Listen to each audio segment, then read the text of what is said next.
السلام عليكم ورحمة الله وبركاته بسم الله الرحمن الرحيم أحباشوش سنت قرآن يالاتشو قن أنت سنت قرآن يالاتشو يهي نقر زنبلو هي يا أحباشنا كده بدم ما تاوكو من المسكينوش زنبلو اندو بشوبها بمنامن ወደ አህባሽ አቂዳ ያስገባችሁ ሰዎች ስለዚህ አሁን ስለምናገረው ነገር ብዙም አይገባችሁ ነገር ግን የአህባሽን አቂዳ የአህባሾችን አቂዳ እየነገርኳችሁ ነው በደንብ አድምጡ አጂብ ነው والله ስንት ቁርአን ያላችሁ እጃችን ላይ ያለው ቁርአን የአላህ ቃል ነው ወይ ስለላችሁ አው የአላህ ቃል ነው ትላላችሁ መልሳችሁ ደግሞ አላህ ያኒ አላህ በአረብኛ ይናገርም ትላላችሁ ቁርአኑ ከወረደው እኮ በአረብኛ ነው አላህ Subhanahu Wa Ta'ala ቁርአን ላይ በግልጽ ነግሮናል ቁርአኑን አላህ ያወረደው በአረብኛ ነው ለዚህ ነው አላህ Subhanahu Wa Ta'ala ቁርአን ላይ ምን ይላል يعني سورة الشعراء ላይ አላህ Subhanahu Wa Ta'ala بلسان عربي مبين ይላል አላህ ግልጽ በሆነ አረብኛ ግልጽ በሆነ በአረብኛ ቋንቋ አላህ Subhanahu Wa Ta'ala ቁርአንን እንዳወረደው አላህ Subhanahu Wa Ta'ala ይነግረናል ስለዚህ ቁርአን አላህ በአረብኛ ይናገርም ካላችሁ ቁርአን እኮ ያላህ ቃል ነው ስለዚህ ቁርአን የአላህ ንግግር አይደለም ይያላችሁ ነው ታዲያ የማን ንግግር ነው ታዲያ ማን የተናገረው ታዲያ በቁርአን እጃችን ላይ ያለው ቁርአን ማን የተናገረው ታዲያ በቁርአን በጣም والله የነሰዎች ፍልስፍና አይ ይህ ቁርአን ወደ አላህ ንግግር የሚያመላክት ነው አሉ ተመልከቱ ወደ አላህ ንግግር የሚያመላክት ነው ይላሉ እንጂ አላህ በአረብኛ አይናገርም አላህ እንደዛ አይናገርም ፍልስፍና እኮ ነው ሁሉ ከየት አመጣችሁት እስኪ ቁርአን ላይ ያሳዩ እንደዛ ሚል والله አያመጡ እስኪ ሐዲስ ላይ አምጡ ነብዩ አለይሂ ሰላቱ ወሰለም አላህ በአረብኛ ይናገርም አላህ ቁርአን የአላህ ንግግር አይደለም ያሉበት በጣም ነው የሚያጅባችሁ والله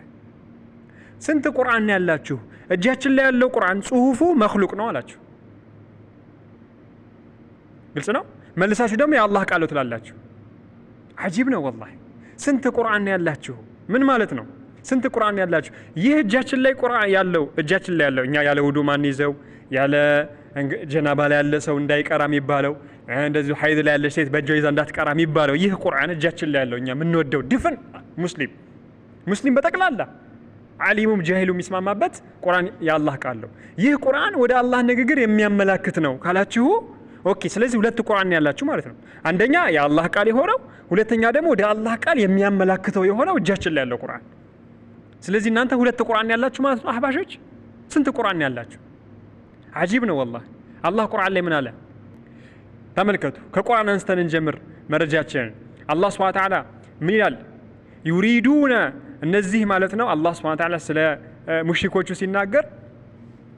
ምን ይላል سبحانك ربي يريدون ይፈልጋሉ አዩበድሉ كلام الله አያችሁ የአላህን ንግግር ሊቀይሩ ይፈልጋሉ የአላህን ንግግር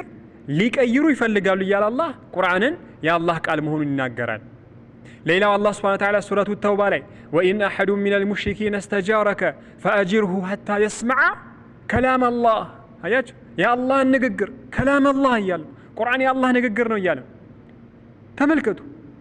يا الله قرآن يا الله نققر نو يال الناس بعربي يا دلما الله من ناقر والو دمو ملسا دم هاي قرآن يا الله نققر نو يال يال تملكتو أي مراتشون دي تندتم تحتاباتشو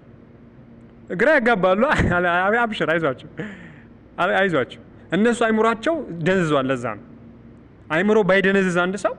እንደዚህ ፍልስፍና ይናገርም አቲ ደሊል من الكتاب والسنه እስቲ ከቁርአንና ከሐዲስ ልክ እንደዚህ ነብዩ አለይሂ ሰላቱ ወሰለም ቁርአን ወደ እንደው አላህ በፊደል ስለማይናገር በአረብኛ ስለማይናገር ቁርአን የአላህ ቃል አይደለም ያሉበት ነብዩ አለይሂ ሰላቱ ወሰለም አቲ ደሊል መረጃ አምጣ سبحانك ربي الله بعربኛ ይናገርም በእንደዛ ይናገር ሲፈላሰፍ እኮ ነው አላህ بلسان عربي مبين ግልጽ በሆነ አረብኛ አወረድ ነው ይያለ ነው አላህ ተመልከቱ የነዚህ ሰዎች ጥመት ስለዚህ እጃችን ላይ ያለ ቁርአን አሁን እኛ ምን ቀራው ይሄ ያለ መخطو يعني የተጻፈው ቁርአን ማለት ነው የተጻፈው አህባሾች ዘንድ ጽሁፉ ምሳሌ አሊፍ ላም ሚም ذلك الكتاب لا ريب فيه هدى للمتقين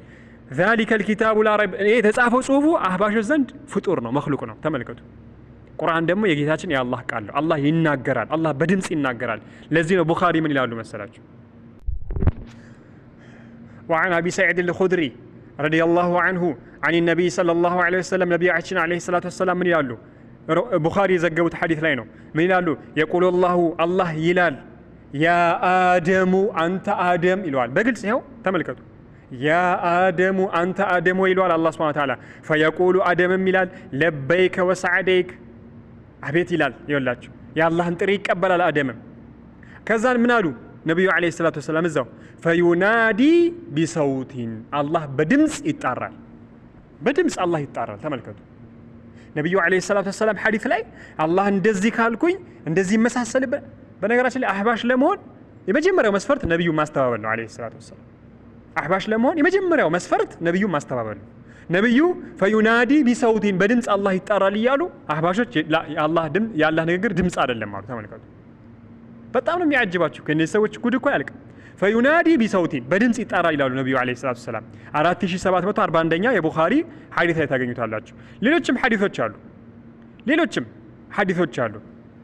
وعن عبد الله بن أنس رضي الله عنه كسم يتجني عند حديث على النبي عليه الصلاة والسلام يحشر الناس يوم القيامة سويش مالتنا بيوم القيامة دس يسبسب العراة حفاة እንግዲህ ልብስ ያለበሱ ጫማ ያልተጫሙ ሆነው ይቀሰቀሳሉ ካሉ በኋላ ነብዩ አለይሂ ሰላቱ ወሰለም ፈዩናዲሂም ቢሰውቲን አላህ በድምጽ ይጠራቸዋል ይላሉ رواه احمد يعني احمد የዘገቡት ሐዲስ ነው ወሰሐሁ አልባኒ ተመልከቱ ይህ ሁሉ የሚያሳየው አላህ በድምጽ እንደሚጣራ ቡኻሪ የዘገቡት ሐዲስ ላይ እንደመጣው ማለት ነው ነገር ግን እነዚህ ሰዎች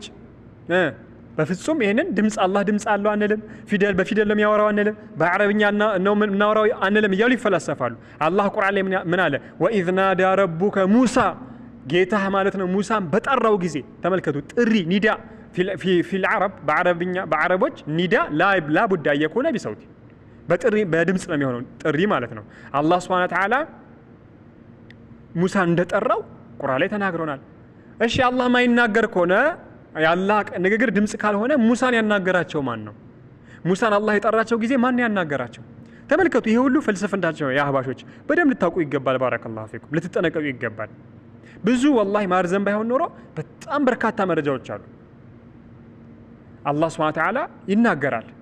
ለሱ ልቅና በሚገባው መንገድ ቁርአን የጌታችን የአላህ ቃል ነው ጽሁፉም መልእክቱም ሁሉም ማዕናው መልእክት ሁሉም ከአላህ ነው ጽሁፉም መخلوق አይደለም አላህ የተናገረበት መخلوق አይደለም ይሄ ነው የአህለ ሱና ቋንቋ አላህ ከአላህ የሆነ ነገር በጠቅላላ መخلوق አይደለም ስለዚህ ቁርአን ላይ የተጻፈው ጽሁፍ በፍጹም መخلوق አይደለም ወይ ደግሞ ፍጡር አይደለም የአላህ ንግግር ነው አሃ እጃችን ላይ ያለው ቁርአን ጽሁፉ መخلوق ፍጡር ከሆነማ እንዴ ታዲያ መخلوق የአላህ ቃል ካልሆነ መخلوق ፍጡር ከሆነ ከአላህ ውጪ ያለ ነገር ከሆነ ይሄ ቁርአን ላይ እጃችን ላይ ያለው ኢዘን ሱብሃነከ ረቢ እነ ኢማም አህመድ እኮ ቁርአን የአላህ ቃል ነው ብለው ስንት እሳቸው የተገረፉትን ተመልከቱ ታስረው ተንገላተዋል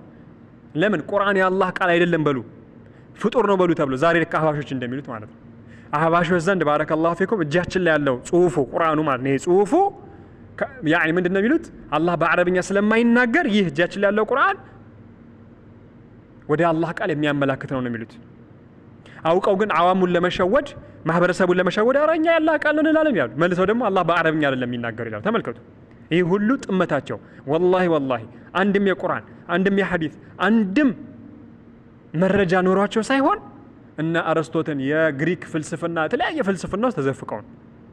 አላህና መልእክተኛውን ያስተባበሩ ያሉትና አላህ ይጠብቀን ከነዚህ ሰዎች ሸር هذا والله اعلم